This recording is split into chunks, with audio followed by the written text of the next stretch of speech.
I can slide it, yeah, if you want. Okay. Thank you, Kenton. Sorry about that. No problem.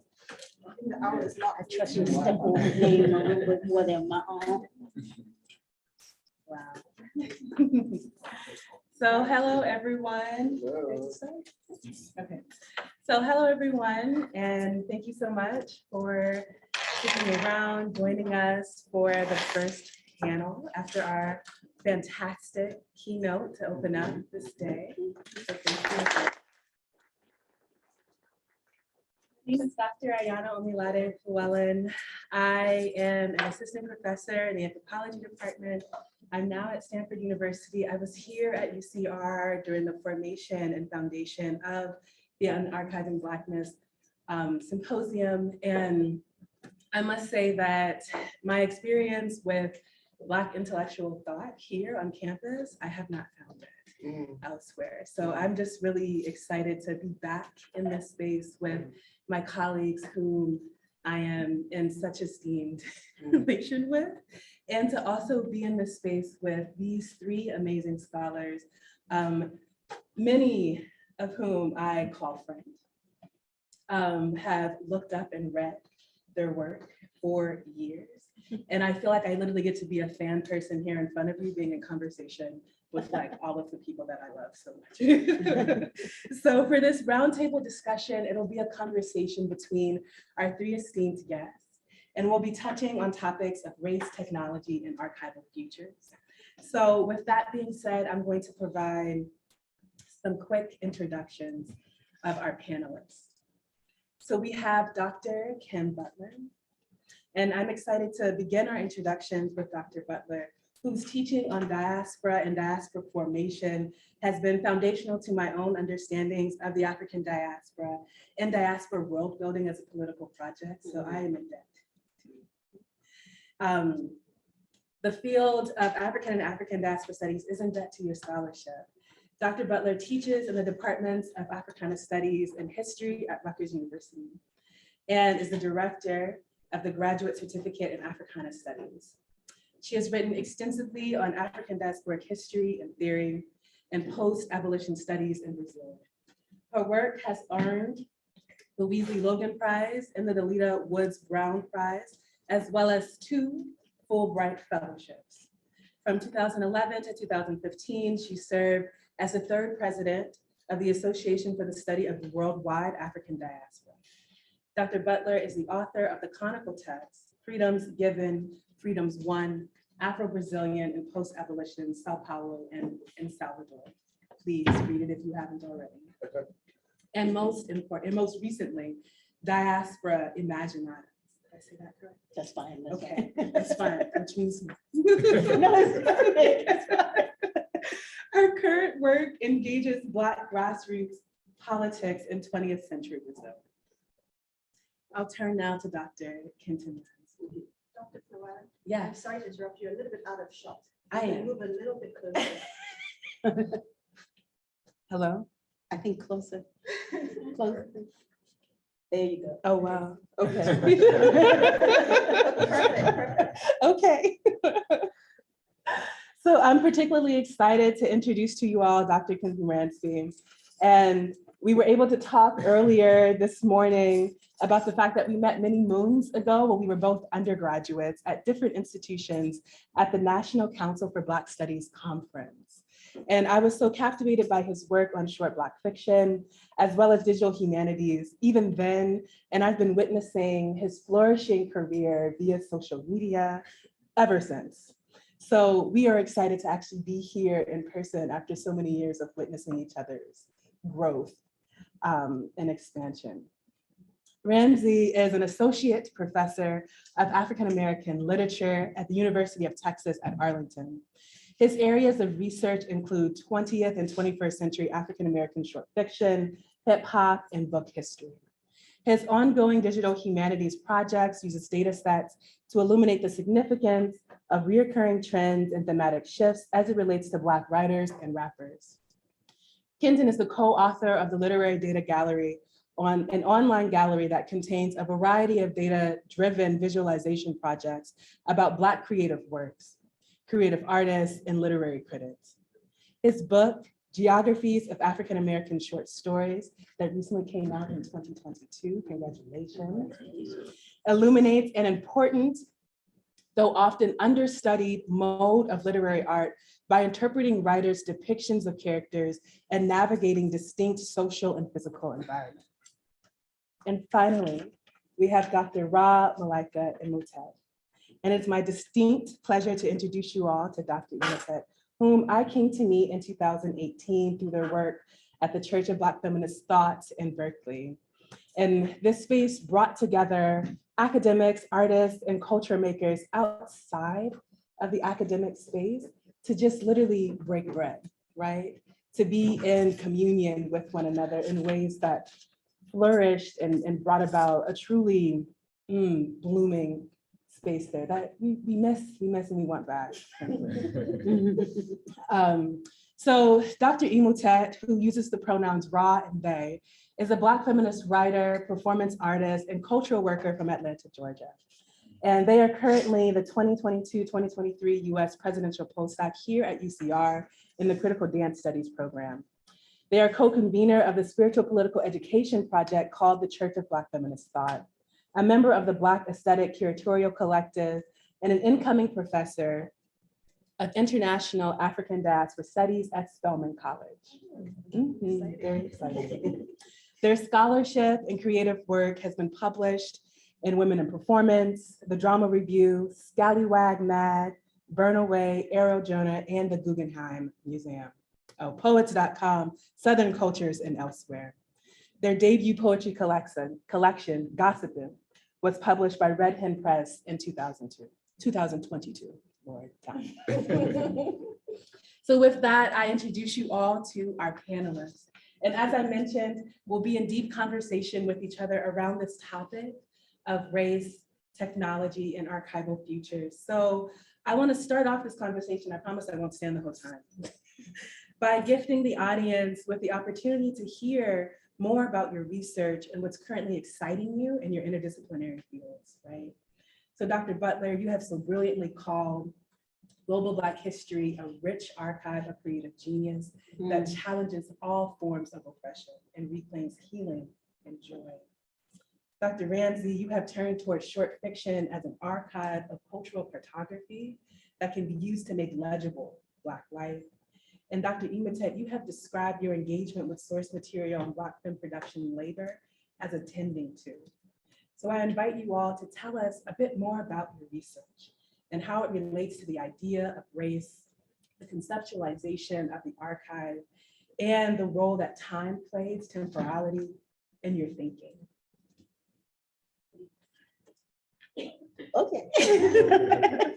All right. Well, first of all, thank you so much. And I'm going to pay it back and say I am also fangirling a little bit just to be in the company of so many excellent scholars, but also creative folk.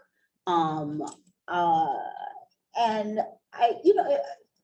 I wasn't going to start to answer the question about my research this way, but yes, conventionally what I do is look at Black experience, especially after abolition, because I figure this is a time when we all had to work out how relationships were going to be.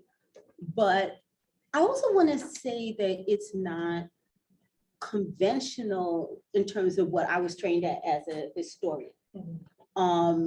We were taught in the discipline of history, and I got my PhD in '94, that, you know, the archive was what could be found in a box. And what were documents, and basically your research was suspect if it was not about that.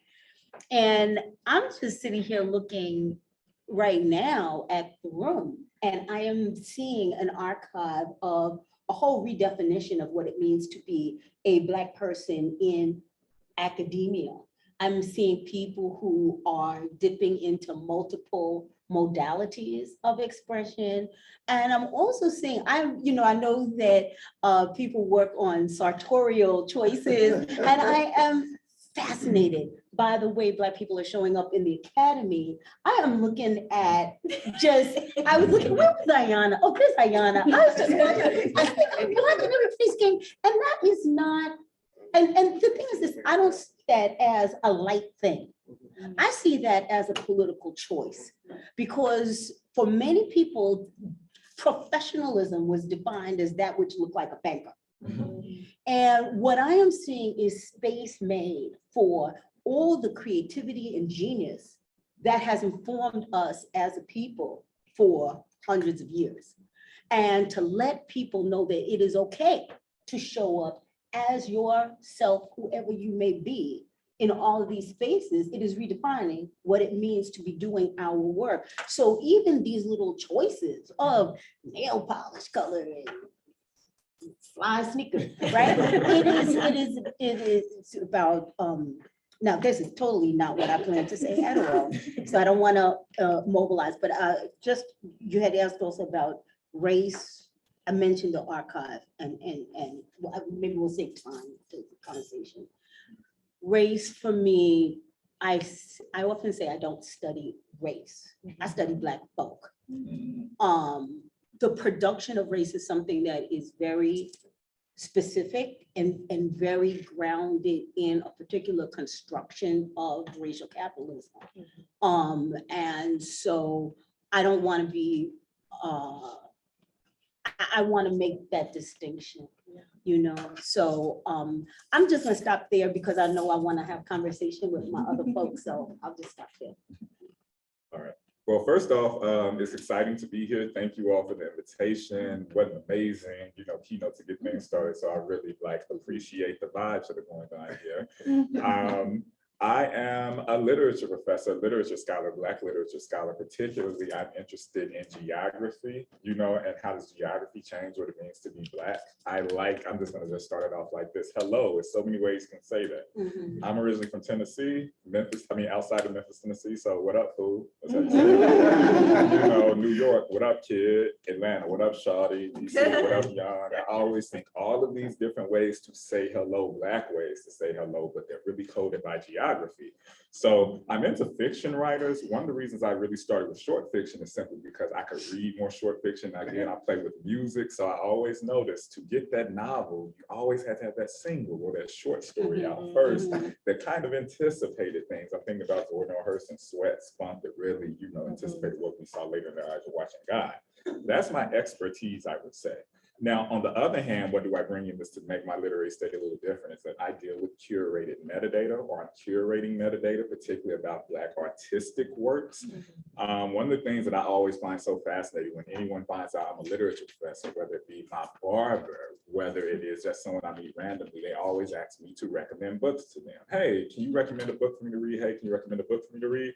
So with that being said, I am collecting metadata, simply because I'm trying to use that, see how do we use that to interface with the public. I'm not convinced that people don't want to read Black books, but I do believe that there are barriers that exist, particularly with dealing with language, particularly dealing with metaphors, simply how I just expressed that way to say hello. So I try to use data-driven research, data about Black artists, Black verbal artists, at least I would like to say, and to use that as ways to create entry points to learning more about African-American literature and the history of that. So again, I deal with short stories and rap music, particularly rap music, because in terms of the data, rap is organized in more advanced ways online than literature is. Of course, we know copyright and these things come into play, but from sampling, things from producers, collaborations, even just having an archive of lyrics is one of the reasons. So I'm very excited about thinking about Black verbal art and how data intersects with how we can learn more about Black verbal art. That's exciting. Thank you all for the invitation. Despite having been a UC President's postdoc stationed at Riverside for the academic year, this is actually my first time on campus. So I'm very grateful to get to be here, and I feel like I'm fulfilling part of my assignment, not in that somebody told me to do it, but it's something I wanted to do as part of this campus community, despite my geographic distance from it. I was trained in interdisciplinary African diaspora studies and new media studies at the University of California, Berkeley.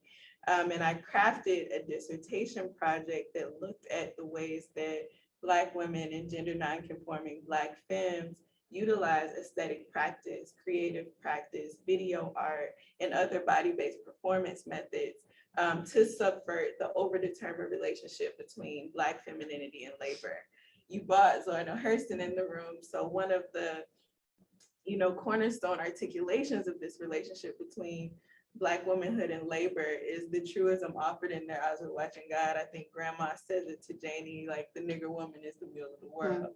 And so I'm thinking about the ways that contemporary Black women and gender nonconforming artists, whether they be folk painters like Clementine Hunter from Northern Louisiana, or what I call like urban performance artists like Jamie Moore or Betty Butt, who was a member of the official twerk team from Atlanta, Georgia, or my own performance work on the neo-burlesque stage. I'm looking at the ways that we play with and subvert this notion of Black femininity as the absent and present labor that creates and reproduces racial capitalism. How do we exaggerate it, make it excessive, queer it? How do we disabuse ourselves with the notion altogether, and that has brought me into really interesting archival entanglements. I think the work of new media studies, and particularly the support and tutelage I received through the Berkeley Center for New Media, really helped me understand that the texts and works that fascinated me and have fascinated me since I was a child and were really formative in my conception of self, of desire, of movement, were objects worthy of study, that I could really think seriously about an archive of twerk videos, right? And really use that as information that helped make sense of Black digital culture, of Black femininity, of the ways that Black femininity is reproduced and circulated throughout diaspora. And then also that archive leads me to these really uncomfortable questions sometimes about the ways that digital representations of Black femininity are used and extracted from, that I could talk about later. And then there are also very tangible ways that in my work on the folk artist Clementine Hunter, I was brought into the space of the formal archive in New Orleans, the Historic New Orleans Collection, which is like a public facing archive as opposed to like a more institutional archive, I guess. I don't know the precise language, but the way I had to follow kind of a map of breadcrumbs that was laid out by collectors of her work, right? There's no archive of things that she deemed as important, but an archive of things that those who purchased her work and considered themselves, largely a white collecting class, that considered themselves experts of her work, thought worthy of donating. And within that matrix of breadcrumbs, I was brought into the archive of a surrealist photographer who became obsessed with her. And then outside of that, because my research was interrupted by the COVID-19 pandemic, I had to really lean back on my new media skills and think about the ways that media texts, like movies, might provide deeper insights into these forms of aesthetic practice. So I looked at kind of a lost film that has now been recovered by the Criterion Collection called Cane River, which was produced by a Black independent filmmaker, funded by like a Black Black family from New Orleans that derived its wealth from like as a funeral home building, and really used that piece of media that circulated outside of the mainstream public as an insight, because there was a Clementine Hunter painting on the wall in the mother's bedroom in one of the scenes, and used that as an entry point into understanding what might be Clementine Hunter's significance to the Black community of Natchitoches Parish in New Orleans. So I really think of my work sometimes as anachronistic, like it moves back and forth and jumps across time as part of this larger argument that I'm making about the ways that Black feminine figures across time are navigating precarity through aesthetic ingenuity and reinvention. I just would like to follow. Thank you so much for that. And I think that one of the things that you just said, which I just want to not let slide by because it's so critical, is you use the phrase that which is worthy of study. Mhm. And I think that that is critical to understanding an archive. I think it follows nicely off of the comments from the keynote, is that who gets to determine that which is worthy? And how do we understand our own worth? Mhm. And that interplay is, I think, so critical to the way that we're redefining and building archives. And, you know, just real quick, in terms of my own research, how I began was about that silence. I was out here in California. I spent 2 quarters at UCLA trying to escape the East Coast as a junior, and happened to take a dance class, Afro-Brazilian dance. And that was the first time I had heard of Black people being in Brazil. And at that time, there were about 80 million. And it was like, I said, how is it possible that there could be 80 million people that look like me that I've never heard of?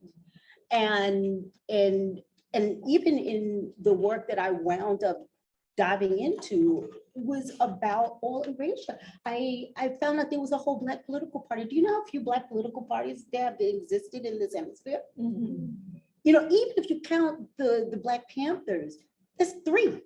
Them and in Cuba, the Black Independent Party of Color.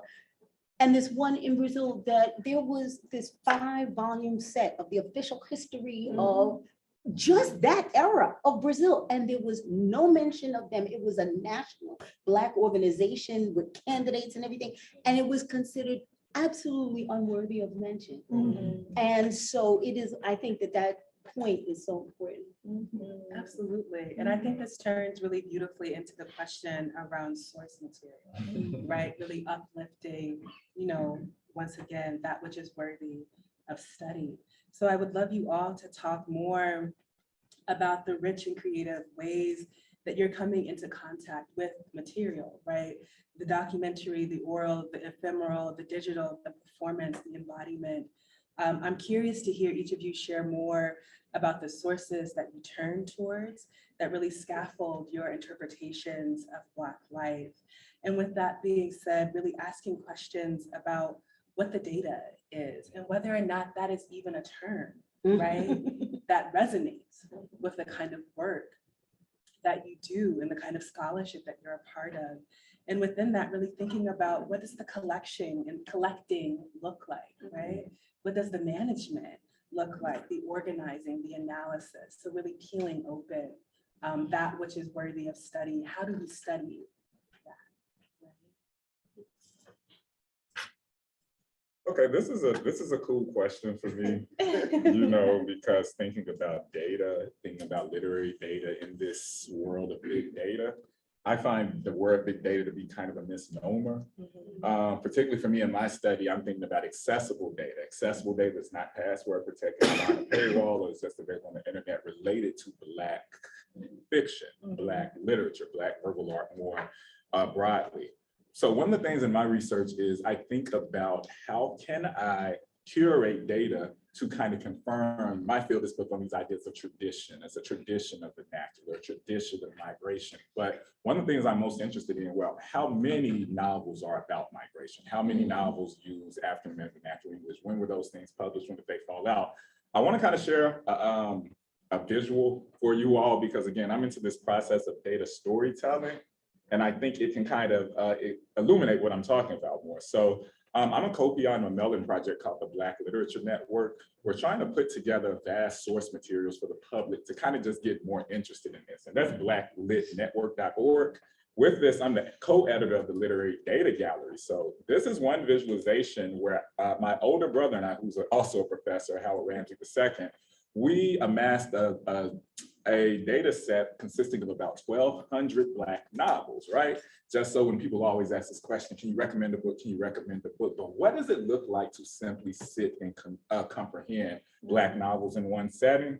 So one thing I'd like to point out is if you click this, you'll see it divides into reading levels. Wow. Mm. One thing in African American literature, at least the scholarly enterprise, is that we tend to focus more on adult fiction, but we were more really encouraged and really thinking about young adult fiction as well as middle grade fiction, particularly the middle grade books that have come up ever since around 2010 over this decade about talking to middle grade students about police interactions and these particular things. Now, another thing in my field is recovery work that I like to think about with data. And I think recovery work means something a little different in 2023. Like for instance, I don't think Toni Morrison is an obscure writer, right?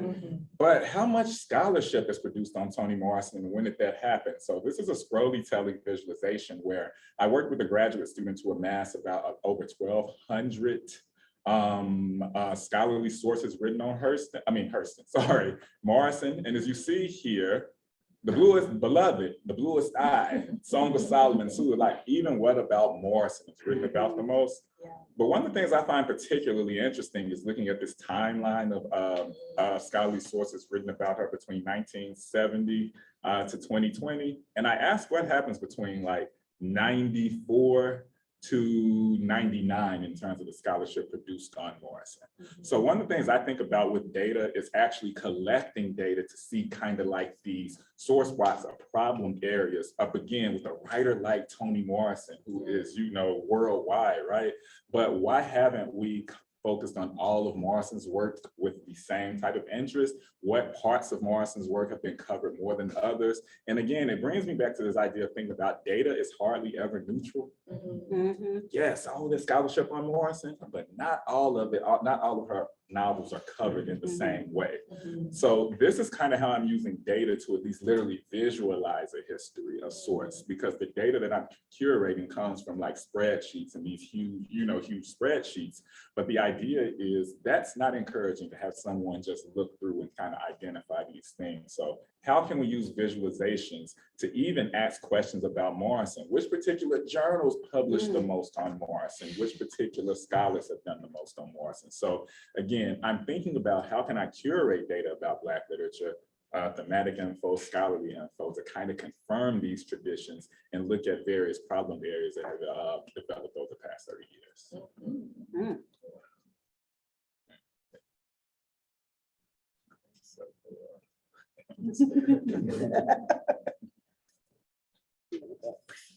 Sure.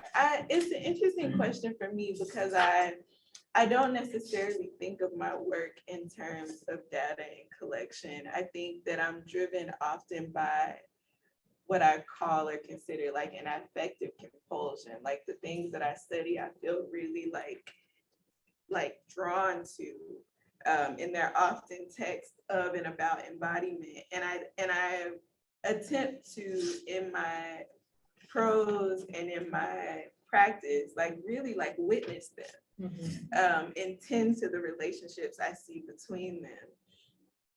But I do think that there are interesting moments where, you know, if I'm surveying or if I'm in the literal space of the archive and I'm thinking about the ways that even like a figure like Clementine Hunter is photographed and how those photographs are cataloged, how she's cataloged within the matrix of the photographs as a primitive painter or a folk artist, or even thinking about her cataloging within a space like the Ogden Museum of Southern Art in New Orleans, where they made this institutional shift from folk art to vernacular art, and thinking about kind of the ways that these markers shift around a subject that kind of stays elusive. Like they're never really naming, in my view, what it is that Hunter is doing through her almost surrealist documentarian practice.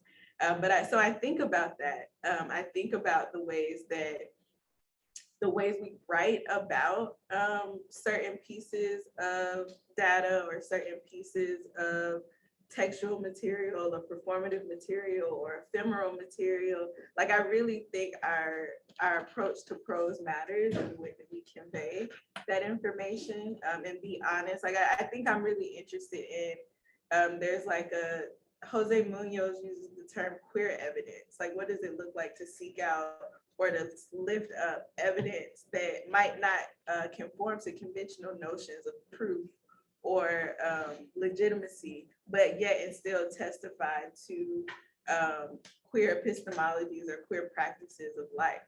And so I find myself often looking at, or even another collection that I look at are the photographs of Polo Silk, who is this New Orleans-based street photographer who amassed like this huge, like this massive database of images of Black folks, largely what I call Black feminine figures. So that's like a way to think about Black women, trans and cisgender non-conforming people, but those who are marked by and perform some version of Black femininity. But in the South, in the early and late 90s, early 2000s, like how within this database, like what kind of stories are being told about embodiment, about what parts of the body are valorized and celebrated. And again, I really tried to witness these permutations and see what close study and like close proximity, really thinking about what these representations of bodies say and do to my body,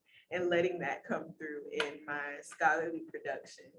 It's kind of my approach to data. And again, like, as opposed to a language of collection, I really think of myself as like tending and witnessing these objects and these texts and these works. I mean, I'm really impressed at what this big data can do, because it does tell you, it allows you to ask new questions. In the field of African diaspora history, for me, one of the biggest sort of big data projects was the UNESCO Slave Routes Project, which if it kind of dominated the field for a long time in terms of people always wanted to know, well, where are we from? And so this was about tracing slave routes. And it's interesting because big data requires often big money. And UNESCO put a whole lot of money into this. And it's interesting the way it began to shape the field. It began to shape what fellowships were available, what kinds of projects were going to be funded. And as somebody who does not work on slavery per se, it was like, okay, well, you talk about slavery or else you don't really have a place within this. So, so it's great for opening up some things, but there are many ethical questions that are part embedded into these kind of projects. And one of the things that's been interesting is, so for example, that database right now, it exists online as slavevoyages.org. But there have been interesting ways of pushing back to that. So there's a more recent database called what is it? Enslaved.org. Enslaved.org, right, which tries to bring alive some of the people in different kinds of ways. And I know because one of my African studies professors was a counter. You know, it was I studied with the Africanists will recognize the name Philip Curtin, who literally in our classes would always talk about imports and exports, and it just left a bad taste in my mouth. So, so in terms of that, you know, there are some interesting things about the way money moves. In terms of, I guess, my vision, because I haven't really been able to do quite as much and with the data, is I think that big data can also be deep data or multivalent data. So for example, when you are telling a story, you can bring alive places in ways that we could not do without the technologies that we have today. So for example, if I were writing a history of a place like New Orleans, it could come alive with some of the images of the artists you've mentioned, or the dances, or the music, and you know, all of those different kinds of things. So I think that's another way to enlarging the scope of what data can do. And it's very important for me as a professor of history particularly because I work sometimes, you know, with people who are not alive. So I have to bring my students to other people and other places and make it come alive for them. And how can they do that? You know, you try to get it, to tap into different ways of knowing. Yeah, because we're, I think of us as historians, the profession of history, as ancestor workers. Yeah. And we have to hear those ancestors in many ways. And it's not, it's going to be in stories that communities tell and little things that people might save or might not save. So, Absolutely. And Dr. Butler, you touched on so much around like pedagogy, which I'll touch on. And then around also this topic with technology, right? And thinking about big data, thinking about deep data. I love this, thinking about the kind of effective engagement that we have with the source material that sort of lays at our research. So I really want to ask y'all, you know, the future is often imagined as involving an increased reliance, right, on technology, and especially digital technology, and thinking through, you know, the accessibility and also inaccessibility of such work. What can the study of humanities, particularly Black life, broadly conceived, diasporically conceived, really teach us about the possibilities as well as the limits of technology for building futures with more justice and just-centered understandings of both our past, but also thinking about the futurity of this work. Yeah, what immediately came to mind is the work of scholars in and of like Black digital culture, in the ways that, you know, for like within, how do you say, like this like reliance on technology or just like Black use of technology is not a new phenomenon. Like one of the things that new media study teaches is like really like the transitions between media, like the transition from oral history to Black newspaper was a new media transition, right? The practice of transition from spoken word to written word is a new media transition.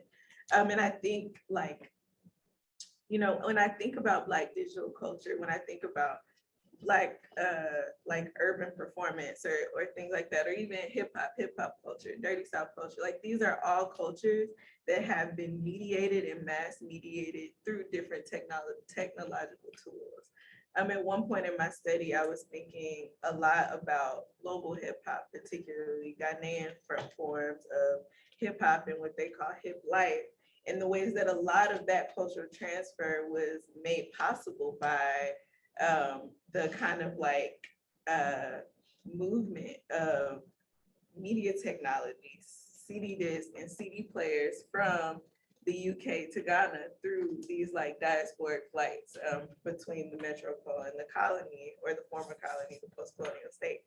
And so I think that there's a way that I want to say that this, like that there is a Black use of technology, a Black vernacular use of technology that has been in practice for a while, but happens in a realm that isn't always thought of as worthy of studies. And then a scholar like Andre Brock, who writes about Black Twitter, kind of really lifts up the ways that, and others like lift up the ways that this cultural practice of media engagement really is almost a microcosm of the way that Black culture at large and Black politics at large move. And then I also think like something, I know this wasn't the question about pedagogy, but I think one way that I found effective in like reaching to students is inviting them to bring in their media literacy skills and hoping to enrich them through what I consider like a Black feminist digital ethics, but really inviting students to think about their media practices, their digital engagements with like YouTube, Instagram, Vine, TikTok, all these things as spaces where they are actually engaging the world, where they are engaging in real world conversations and dynamics. And I think about how the work of Black feminist pedagogy can be used to like enrich students and to really inform scholar, actors, and media participants on these various platforms.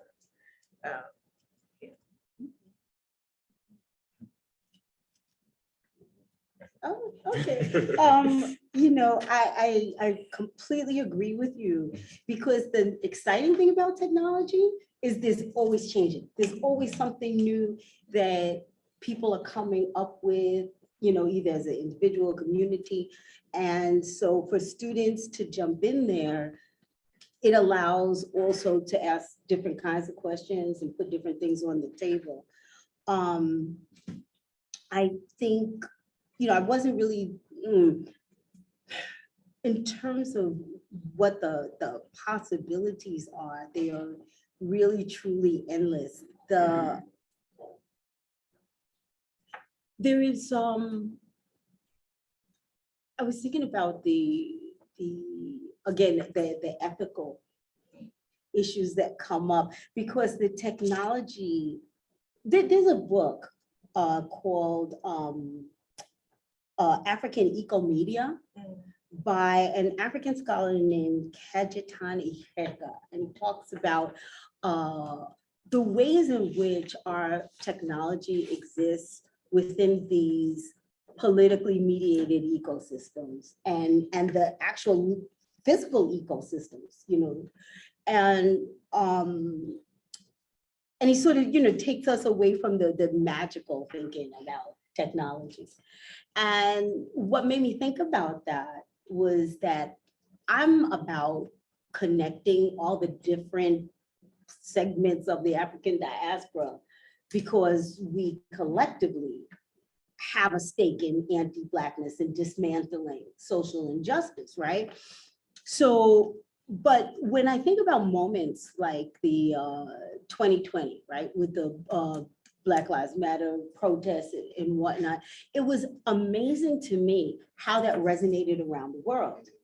But what I also noticed was that we in the United States are often unaware of anti-Blackness outside of our borders. And so the technology was flowing, but in certain ways, in certain directions, right? So like George Floyd is a name that's known all over, but Moises Kabangamba is not, who was murdered in Rio de Janeiro, right? And so, so I would love to think about the ways in which we have to bring our politics and that consciousness to how, we're playing with the media. But one other thing I was thinking that is interesting to me as a possibility as a space is that I have a lot of students who are into gaming. And gaming is interesting because it creates these worlds in which you can set parameters. And, we're talking about the National Museum of American History. And it was interesting. One of the things that people might not know if they haven't visited is that you put the Emmett Till plaque right in that hall that people can't miss. They have to face it. They go in there to see the great big flag, and guess what's there facing them? And there was also an exhibit at American History that was called Field to Factory, and it had it was making people confront segregation. Right? And there was a part in which when you were going through you physically could not move past this exhibit. If you couldn't choose, they had a recreation of a train that had black and white. And you had to go through one door or else you couldn't continue through the exhibit. And so people were confronted with something that they could not escape. And that's what I like about the concept of, and it was interesting because there's people like, well, what if I'm not either one, or I don't identify, what do you? And gaming is interesting because you can set up worlds in which people have to confront certain things and have to grapple with things in interesting ways. So I say all this because I'm imagining things, because I don't do the creative work that you do in terms of actually building these kind of spaces, but they're just considerations that I have. And the last one I will just say is the book. That books, maybe with, like I'm thinking, I'm working on a book now, and I'm thinking about how can I embed that book project with the community it's about? How can we make it, okay, there is the book that we need, right? But how can we have those kind of engagements with the community to dialogue with that book, to bring new things in, to add new things in a space, because anybody can build a website, right? So those are just imagining about what could be, but you're doing all this stuff now, so I'll just let you know. So you're stuck. Well, actually, it's funny because I'm going to actually pull some of my comments to answer these questions from my esteemed panelists, like last comment. So the thing about technology, that's the one thing I kind of always want to put at the beginning of my digital humanities classes, because this has always kind of been a thing. Thinking about Du Bois working on those visualizations for the Paris World Fair, with his students at Atlanta University. Again, no technology, they're drawing this by hand.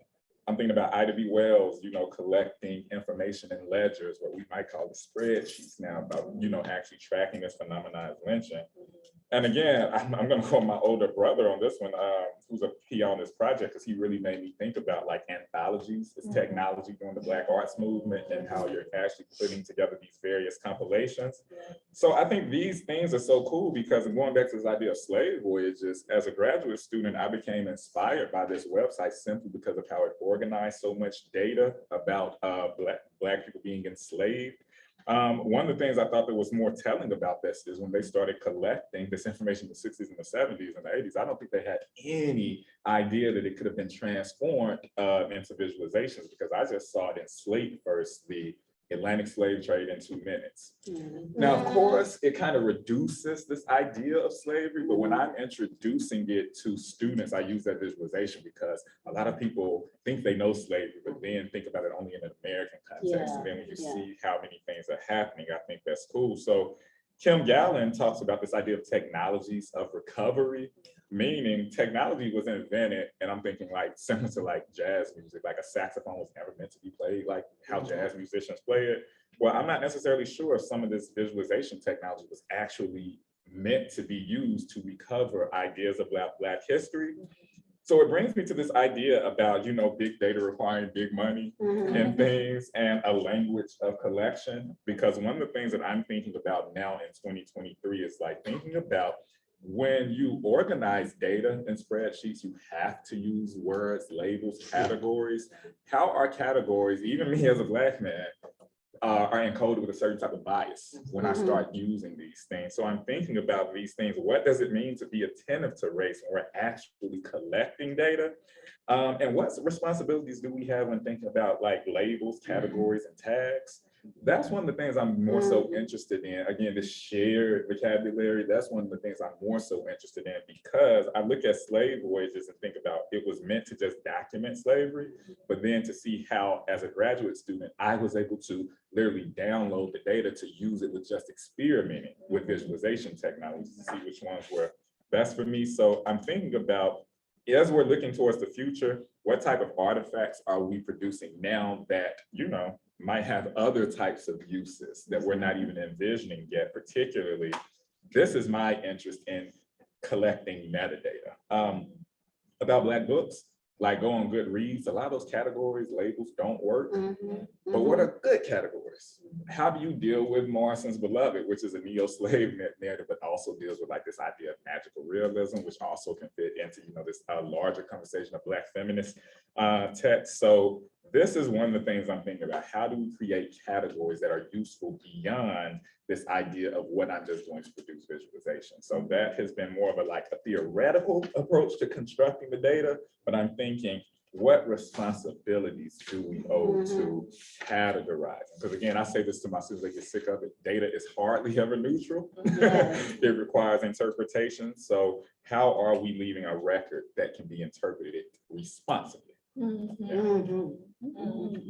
hear a lot of and I was going to pivot towards the pedagogy question, but I would rather like to open this up to flesh it out more around the futurity of the work that we're all doing at this table, and what does that futurity look like for the source material, right, that you turn towards? So you talk about like, you know, wanting to do this work around metadata. So what does that look like? Like what is the attention intending to that goes into that practice for you? And then for our other panelists, really thinking about opening up, you know, what is the actual sort of peeling open of tending to, right? These various sources. I keep saying source material to avoid the kind of language around, you know, data and things of that sort. We're really thinking about what it is that you turn towards, right? So I'd love to talk more about the futurity of that work and really understanding that, you know, coming to a lot of, especially within historical disciplines, I'm a historical archaeologist, all I sit in are, especially with legacy collections, are the kind of terms and terminology, right, from people who do not look like me, who have other political affiliations and other kinds of racial projects, right, that undergird their research.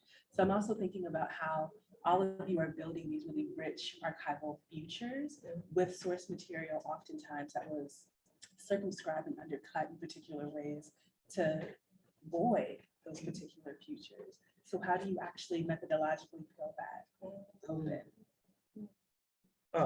This is interesting. I kind of want to start with this concept. I know we always say big data, but I refer to this concept by Marcia Zing now as smart data, meaning it's actionable data, meaning that it's pulled together and it's curated in a type of way where it might not be as big, but it might reveal particular things about a specific research question that you're asking. I'm using this as an example to talk about my book project. I focused on African-American short fiction, but particularly the most frequently anthologized 7 writers. I call them the Big 7, playing on Malcolm X's idea of the Big 5, which is Charles Chestnut, Zora Hurston, Richard Wright, Ralph Ellison, James Baldwin, Tony K. Dunbar, and Alice Walker. I wasn't necessarily trying to just focus on them. I wanted to look at American anthologies, African-American anthologies, readers to see who are the people who are anthologized the most, and not just who's anthologized the most, which stories are anthologized the most.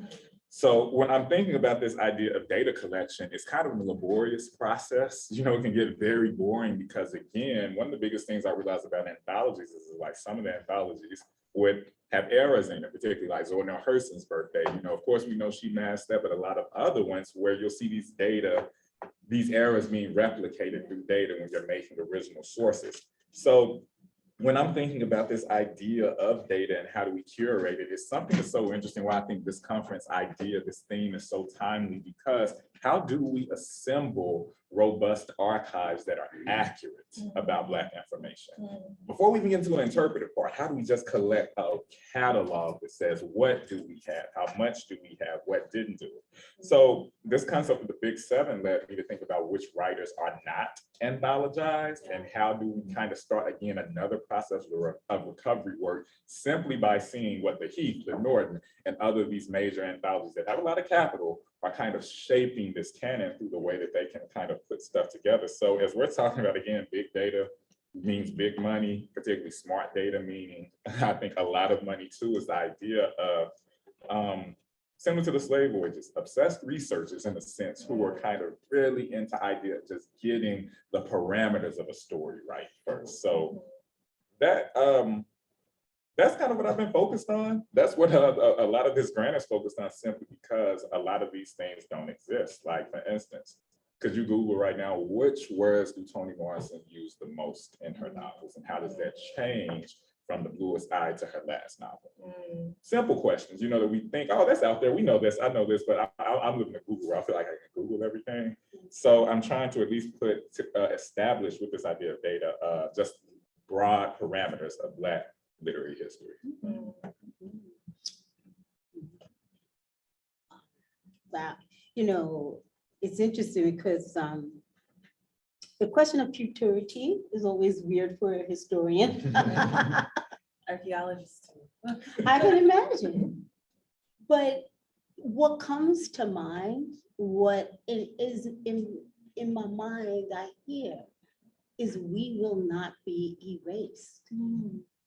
And it is something, the work that we do, it's not, as you said, you know, it's in the keynote, it's not just to accumulate things and acquire them and stuff them away in a dusty closet or in a cabinet. We save the past because we know it is vitally important for the present so that we can build a future. And, you know, it's interesting because for people of African descent, particularly in the, well, particularly in the diaspora, I was going to say in the West, but it also applies to the East, because this Black people have been exploited in the East as well. In the context of slavery, we have been of use value in particular ways to capital. And so our bodies were needed. But now, because of technologies, our bodies are not always needed in the same kind of ways. And we're witnessing that in, like, so many people are experiencing dislocation. I can think of places like in Colombia, we can talk about it, in Brazil with the quilombos, but we can also talk about it here in American cities with gentrification, where we are simply being erased. And so what, like, for example, I live in, can't tell from my accent, I'm from New York and live in Brooklyn, where in my neighborhood, they have just started something called Little Caribbean. And, you know, you only archive that in a way which is in danger of disappearance. And so we're doing that because we're saying we don't want to be erased. And so in that respect, I think that not only is it important work that we're doing is to say, wait a minute, not only are we of value, we will not be erased, but we will take this knowledge, we will take what we're learning from these moments that we're documenting so that we can do something positive moving forward. But it also opens up some interesting alliances because we're experiencing what a lot of Indigenous people have experienced, which is, what does it mean to be, you know, just basically trying to be wiped off the face of the earth. And so there's room for dialogue. And I think that in many ways, you know, the kinds of things that we have experienced as Black people do help us understand how other people have been victimized, or different groups of people have been categorized in different ways. I know I'm a bit on the soapbox, but you know, you had asked us to think about how we can make it, how we can make this work towards a more just future. And so that's just my thinking on that. So thank you. Ooh. I have so many thoughts and feelings, but I think the thing that's coming up for me now is, like, you know, the other side of, you know, what is and what is not deemed worthy of study is what is and is not able to evade capture. And I think that something that I sit with in my work is something I get from Zora Neale Hurston's practice, is like, how does one allow for the featherbed resistance? How does one allow for the practice of letting the probe of inquiry enter, but as she says, smothering it with laughter and pleasantries, not letting it come out clean, not letting the interloper or interpreter take everything away. And I think that's why I'm so invested in academic prose experiments that kind of betray form or refuse a certain type of translation. And I think that, like, the future of this method of tending to is, one, really indebted to the past, is indebted to the tradition of Black feminist writers and cultural workers. I'm thinking of Toni Cade Bambara, I'm thinking of Barbara Christian, I'm thinking of Hortense Spillers, and so many others who I won't be able to name right now, who were pressing for and against a certain type of neat legibility, who were really, like, pushing for and necessitating new terms of which we could study ourselves and each other, that weren't about Toni Morrison bringing, like, standing at the margins, right, and bringing that central focus there as opposed to competing for center. So I think about that, and I think about what it means for not necessarily to convey the truths of the sources that I sit with or to reveal their worth in a certain sense, but to encourage, like, a turn to internal investigation. Like, what does it look like instead of encouraging? Like, I don't want to encourage like scholars to just start taking up twerk videos. But what I do want to encourage is like deep principled engagement with that which impacts our body minds, right? On a sensorial level, right? What does it mean to really sit with what makes you feel? And now I'm thinking about more recent work by the scholar Bettina Judd. Like, what is it really to sit with feeling? What is it to sit with that which impacts your body? And to convey that experience, right? To convey like the felt relationship to the archive as equally as important as the interpretive work. And also just to think about, I really want to think about the ways that an interdisciplinary creative intellectual practice, which is largely indebted to the work of Black feminists, particularly in that anthological era, as Jafari Allen terms it in his more recent work. Like, I just want to think about the kind of mandate that we do Black studies, not for the like legitimization of kind of a humanistic, like scholarly project, or to reify the institutional legitimacy of our various institutions, but to really think of it as it was intended, as like this political mandate to take Black life seriously and to be in service to Black communities. So I think the future, I hope, the kind of ends that my scholarship leads to is a return to those political mandates. See what we're saying? Well, everyone who's here in person will be happy to know that our lunch is being set up.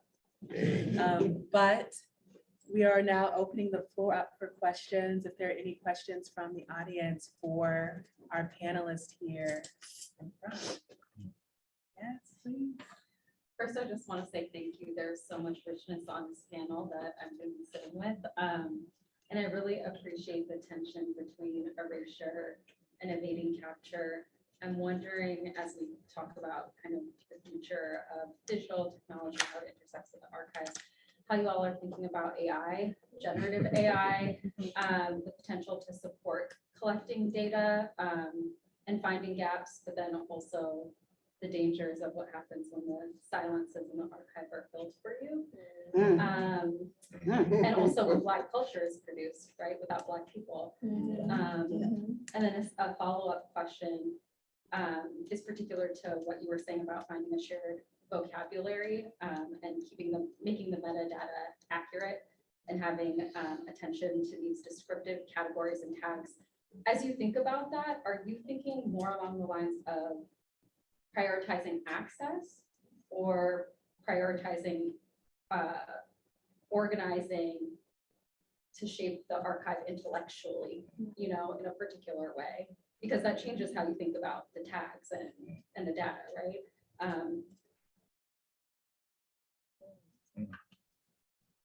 Well, I can say at least right now, the goal is, is to prioritize just like organizing all the information in one way. But I guess for me, and I just have to say, I come from a national generation, so of course I just feel like everything, in some ways should be accessible in some ways, particularly because I wonder, how do I encourage, particularly with my students, like data storytelling, data-driven methods, because the curation process can be so frustrating, long, or whatever, that a lot of times people are turned off from the visualization side just by collecting and organizing things. So with this shared vocabulary, I'm really, again, working with several different types of literature scholars in the sense of just organizing what are the key things to look at, because Hoppy Trust has a few tags, but I realized quickly as a graduate student, none of those tags did anything for me to really look at the text that I was studying for my dissertation. So I guess it's a two-pronged approach. Right now, I'm really thinking about, because even one of the things I study more adult fiction, like Morris and Close and Whitehead, these things. I'm really thinking about how does young adult and middle grade fiction really change what we're doing for this larger thing of Black literature.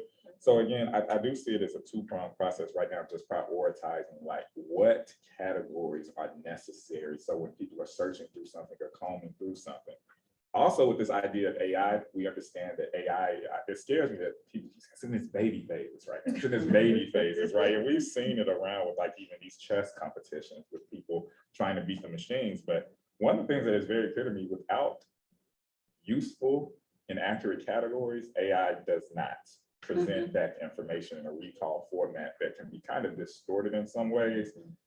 The ethics of this, as you know, my colleagues have even been talking about with this, is something I'm still kind of wrestling with, but that shared vocabulary is just so important for me at least. So at least literature scholars, African-American literature scholars, Black literature scholars can at least start talking to each other about our different areas of specialty within literature.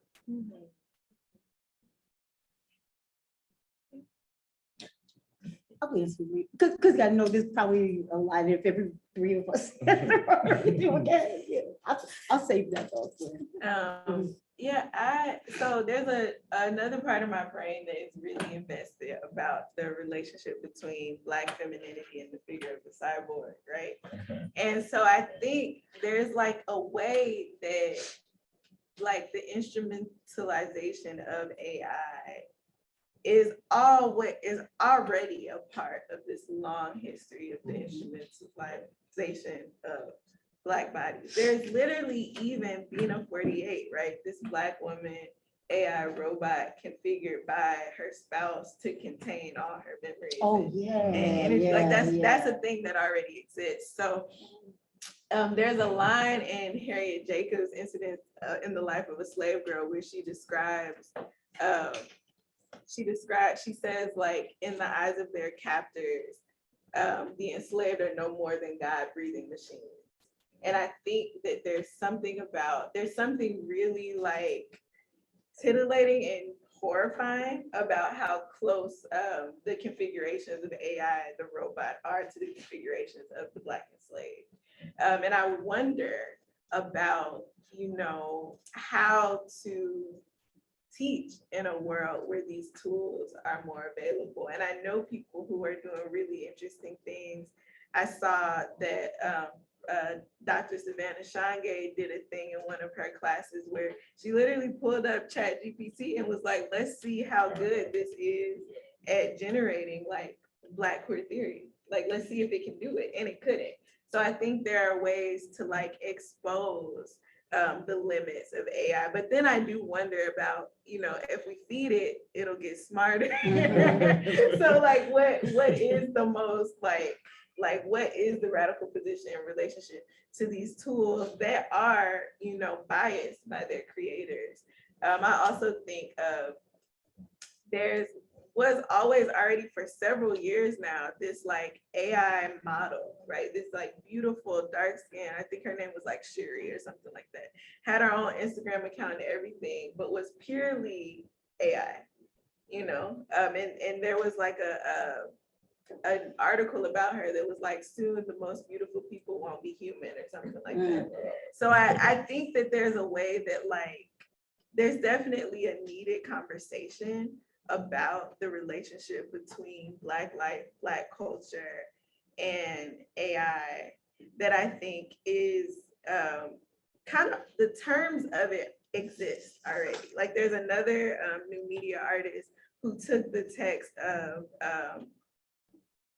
Donna Haraway's Cyborg Manifesto and just replaced every word cyborg with Black slave. So like there's already some like terms through which to think about this relationship. But I do think there are some interesting edges of like, what does it look like to practice Black study in a world where these technologies are like growing and mutating and seeming to offer cheat codes at the rigor that we are invested in, and I think it does mandate a different level of like creative adaptability on the part of humans.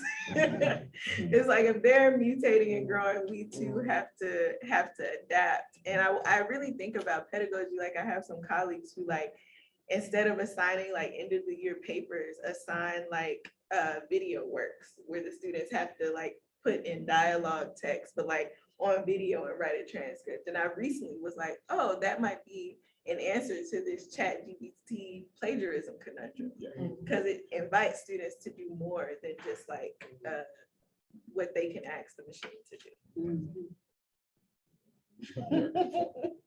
Yes, please in the back. I'm also a gamer. So in these conversations about AI, enslavement, maybe the Detroit becomes women.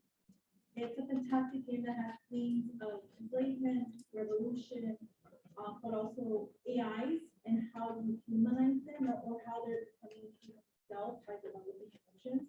So as a historian playing video games, it's fantastic, but it's also a job because then you start to apply theory and unravel these things. So I highly recommend that you that may be a game where you could dissect so much of it and bring it into a classroom and talk about this development of AI and just how AI is replacing, possibly replacing humans, but also emotions that the AI starts to develop, but how you as a player are helping that further along. Because it's a game where you make choices along the way. Yeah. AI.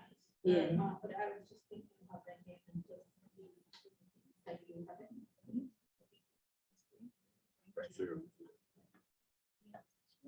Thank you all. I'm Brandy. I'm a student at the English department, PhD level.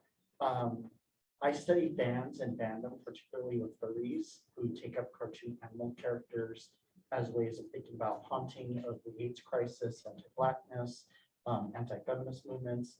And one of the questions I had is, when you're working pedagogically with students who may not be scholars and feel like their voice or words or ideas are not good enough or rigorous enough, have you found ways in which you can pull those more kind of thinking around Mark Anthony Neal's, those more ephemeral kind of archives and that to show them like, these are projects you could create? I was wondering if you could talk about like that kind of data that gets left out.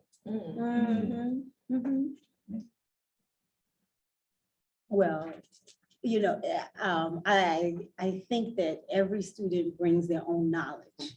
And it's just a question of us getting them to see what they've got. And I you know, it's interesting. I didn't realize how much the Smithsonian touched me. But now I'm thinking about it, because one thing I like to have is my students document their own realities.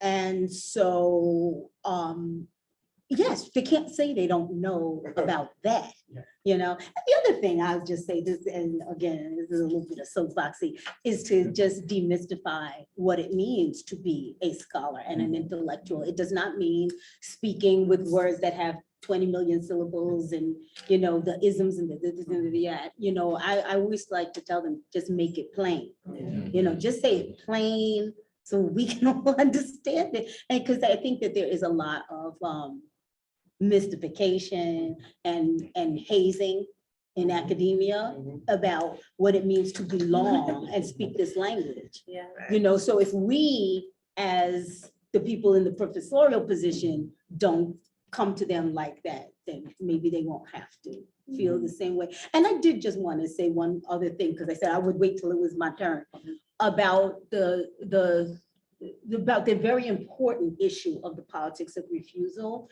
and knowing that AI and all these other things, it is only one of many languages that we have at our disposal. You know, in, let's say, African traditional religions, knowledge is not necessarily passed on the same way it is in academia. It is individualized. It's based on what your capacity and your understanding is ready to take at this time, which might be different from the next person to you. And so I think that as long as we don't give that up and understand that, so for your students, you know, it's like each individual one has their own space that they are. And if we can, I know it's not always possible in big state schools to be able to do that, but to the extent possible, that makes a difference too. I would also like to offer, I know I'm not a panelist, but I would also like to offer that it's helpful when on your syllabus, you actually include the kind of works that students are doing. So in my own class, I teach a class called The World to Adorn, and we have a lot of zines, right, that are looked at in this class. We have like undergraduate honors theses that are examined right alongside, you know, the kind of books published by academic presses or the journal articles that are published as well. And even the kind of assignments that we have that are rooted in the experiential nature of our students living in this space really helps in that regard as well. I'm going to turn to it to you. Oh, no, Laura, we have a question from an undergrad. Yes, please. My question was actually for Dr. Rambsy. You talked a little bit about how also, and I just got finished watching the Tupac documentary about it talked a lot about how COINTELPRO was able to dismantle the Black Panthers on both coasts of the US, infiltrating their headquarters.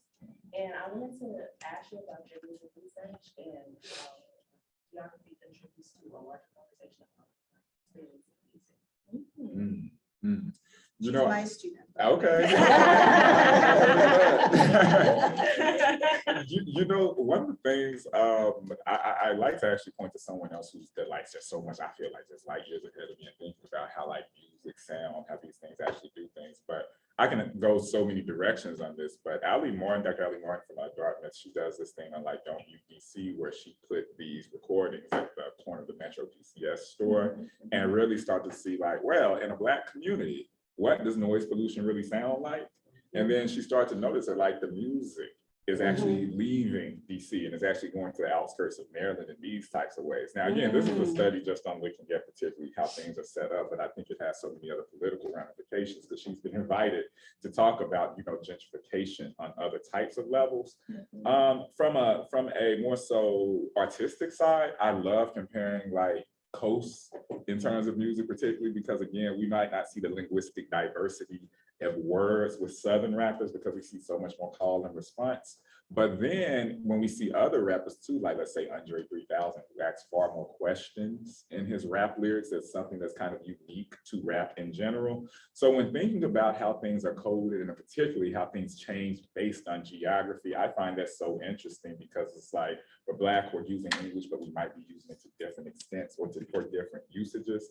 I really, again, think someone who's much more advanced than this is who I mentioned earlier, is like Ali Martin, thinking about how does this actually map around a controlled, she's the Black Sound Lab, is her blacksoundlab.com, I think, or org is her lab. But I think it's so interesting because we hear about DC, we just hear go-go music, you know, and we're like, oh, all go-go music is the same as an outside. He's like, oh, wait a minute, go-go music is generational. It's also on these other sides of things. But then how is this one thing just being dispersed around the DMV in general from where it used to be in a home? Connecting to this Tupac thing, because I saw this too, and I immediately thought about Ali's work, you know, even though it's just in DC, but thinking about how music is changing and like coming outside of DC. Well, what does that mean in 20 years when, you know, people are moving, displaced? What does this mean for actual sound? Yeah. You know, what does that mean? No. I think about that. Is a DC unique thing? I'm not sure, you know. So yeah, sorry, I didn't give like a solid question, but I love this idea of thinking about music as kind of like documenting the differences between Black people and Black people.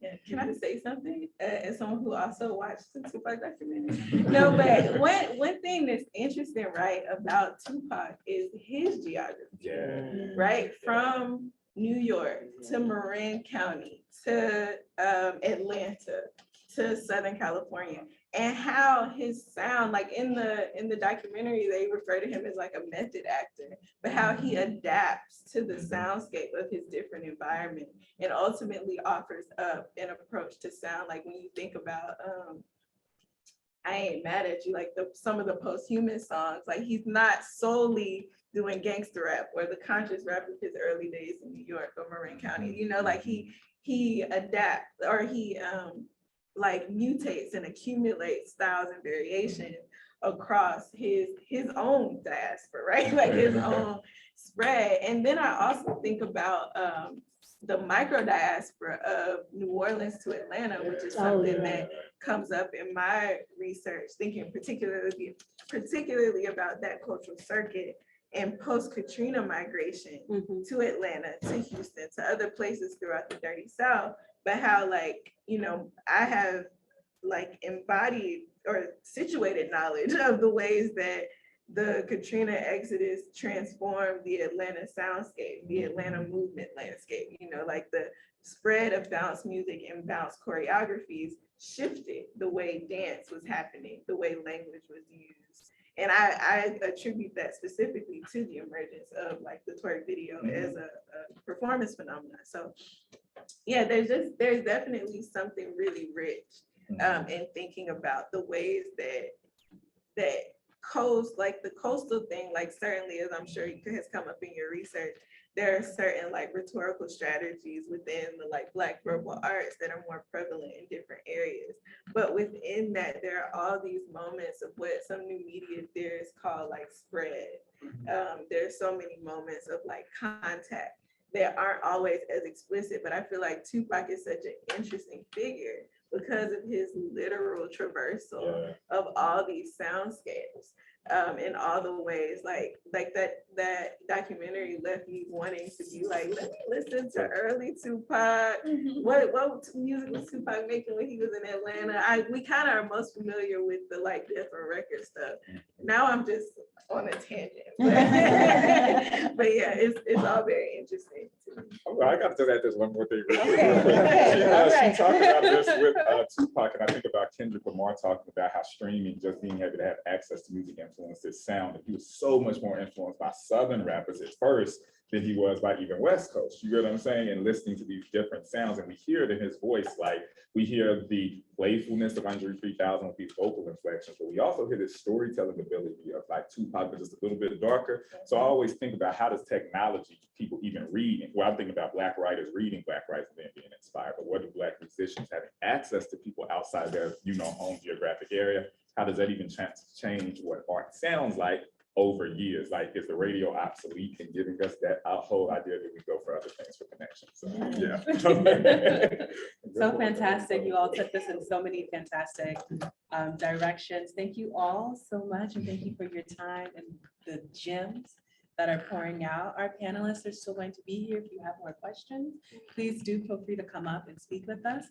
We have our second panel starts at 1:45 and we have lunch, I believe that's outside. So thank you everyone.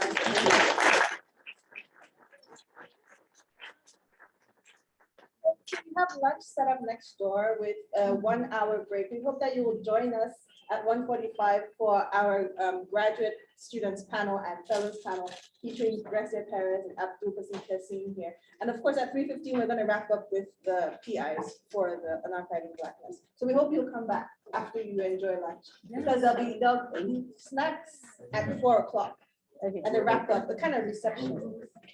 Right. So lunch is right next door.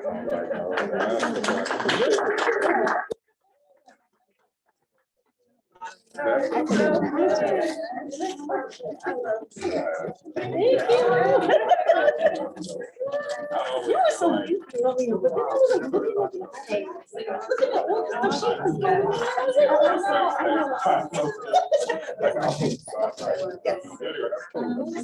Yeah, I'm excited.